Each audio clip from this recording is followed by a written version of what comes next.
بسم اللہ الرحمن الرحیم۔ آج پھر ہم انشاءاللہ بات کریں گے کہ کن کن چیزوں سے غسل واجب ہو جاتا ہے اور کن سے نہیں ہوتا۔ سب سے پہلے کہتے ہیں کہ اگر منی پتلی ہے، پیشاب کے وقت یا بلا شہوت نکل آئی، بعض لوگ ایسے ہوتے ہیں کہ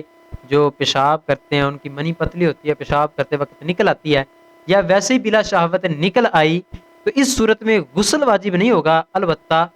وضو واجب ہو جائے گا۔ اسی طرح کہتے ہیں کہ احتلام یعنی سو کر اٹھا اور کپڑے یا بدن وغیرہ پر تری پائی، تو اس صورت میں غسل فرض ہو جائے گا، اگرچہ خواب یاد نہ بھی ہو، اور اگر یہ یقین ہو کہ یہ نہ منی ہے نہ مزی ہے بلکہ کوئی اور چیز ہے، مثال کے طور پہ پسینہ ہے یا اسی طرح کوئی پیشاب وغیرہ ہے یا ودی ہے، تو اس صورت میں بھی غسل فرض نہیں ہوگا، اگرچہ اس کے انزال کا جو خیال تھا وہ اس کو یاد ہونا۔ اسی طرح کہتے ہیں کہ اگر منی کا یقین ہو کہ یہ نہیں ہے بلکہ مزی میں شک ہو، تو اس صورت میں کہتے ہیں کہ اگر تو یاد ہے تو پھر غسل واجب ہوگا، اگر یاد نہیں ہے تو پھر غسل واجب نہیں ہوگا۔ اسی طرح کہتے ہیں کہ اگر احتلام ہوا اور کپڑے وغیرہ پہ اس کا کوئی اثر موجود نہیں ہے لیکن یاد ہے کہ ہوا ہے،